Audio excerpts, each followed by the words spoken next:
Programme में दोबारा खुश आमदीद। डॉक्टर साहब, ये हमेशा इसहाक डार साहब से बहुत उम्मीदें थी पाकिस्तान मुस्लिम लीग नून को, और ये कहा जाता था कि ये सबसे बड़े पहलवान है माशी लिहाज से और ये मामलात को आकर ठीक कर लेते, तो माजी में करते भी रहे। तो इस बार ये फेल होते हुए नजर क्यों आ रहा है? देखिए, IMF के हवाले से तो मैं समझता हूं कि काफी डिफरेंसेस डेवलप हो गए सामने। ठीक। पहली बात चौधरी साहब ये है कि IMF के अलावा कोई हल नहीं है इस वक्त। ठीक। कोई भी हल नहीं। सऊदी अरेबिया का नाम ले लें, चाइना का नाम ले लें, UAE का नाम ले लें, पहले IMF आएगा। बिल्कुल सही। पहले इधर से सनद मिलेगी तो उधर से पैसे मिलेंगे। अब पिछले 3-4 साल की आप तारीख देखें तो जब एक नया वजीर खजाना आता है, और बड़े वजीर खजाना बदले हैं, आपने देखा PTI के दौरान भी, इनके दौरान पिछले 7-8 महीनों में 2 आ गए, वो एक नए नारे लगाता है और उस दौरान फिर आपका IMF का प्लान जो है वो फ्रीजर में चला जाता। ठीक। इस दफे भी यही हुआ।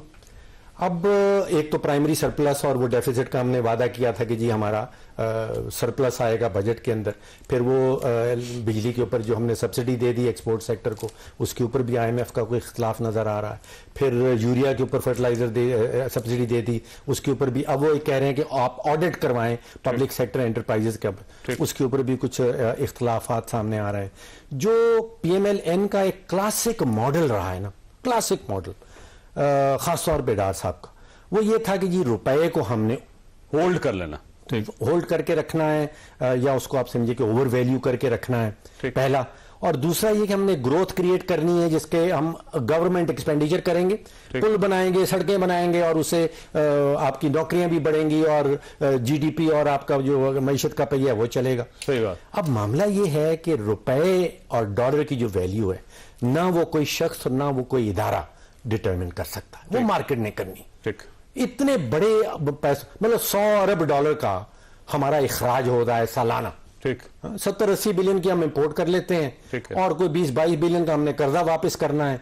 इसी तरह कोई 60 बिलियन का जो है वो आमद होती है, 30 बिलियन की एक्सपोर्ट। इतने बड़े अमाउंट्स हैं कि कोई भी शख्स या कोई भी इदारा, स्टेट बैंक को आप छोड़े, बैंक ऑफ इंग्लैंड नहीं कर सकता, जर्मनी का सेंट्रल बैंक नहीं कर सकता।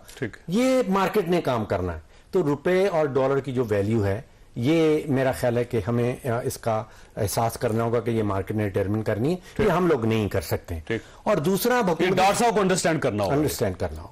और मार्केट में अब हुकूमत के पास खजाना तो है नहीं, आपके पास पब्लिक सेक्टर डेवलपमेंट प्रोग्राम तो नहीं है कि आप सड़क बनाएं और पुल बनाएं, तो आपको एक नया मॉडल चाहिए होगा। वो जो क्लासिक मॉडल है, रुपए को ओवर वैल्यू रखना और हुकूमती जो नहीं, मुगलों की फिलॉसफी थी वो नहीं चल सकती। वो पुरानी वाली फिलॉसफी जो है वो पुल बना लें या ताजमहल बना लें, उससे नहीं चल सकता। लेकिन जो असल खतरे की बात है ना चॉइस, वो है करेंसी क्राइसिस, जिसका मैं आपसे जिक्र कर रहा हूं कि डॉलर्स बिल्कुल खत्म हो गए मार्केट, और हम इंपोर्ट डिपेंडेंट, दरामदात के ऊपर इन्हिसार पाकिस्तान का बहुत ज्यादा है। अब से देखिए, गंदम हमने इंपोर्ट करनी है, सही बात, पेट्रोल से स्टार्ट कर, पेट्रोल हमने इंपोर्ट करना, डीजल हमने इंपोर्ट करना, खाने पकाने का तेल, LNG, कोयला, ये सब कुछ इंपोर्ट करना है। और इन इंपोर्ट अशिया की इंपोर्ट करने के लिए पैसे नहीं है। अब जो LCs खुल रही हैं उसमें कहा जा रहा है रान साहब के 8% प्रीमियम मांग रहा है, जो 0.5। इसका मतलब क्या है? इसका मतलब है कि वो तेल हमें महंगा मिलेगा, उसका खर्चा, उसके जो बर्दाश्त करने का मामला है वो आपने करना है, हमारी इंडस्ट्री ने करना है। अगर हमें तेल महंगा मिल रहा है तो हम एक्सपोर्ट में कम्पीट कैसे करेंगे? बिल्कुल सही। राना साहब, ये फरमाइएगा सर, ये जो सूरत हाल है वैसे बड़ी गंभीर है, इस सूरत हाल को सामने रखें और फिर 2023 में जब पाकिस्तान दाखिल होगा तो पाकिस्तान के अंदर सूरत हाल क्या होगी? ये थोड़ा सा एलैबोरेट कीजिए। यही जो अभी हम बात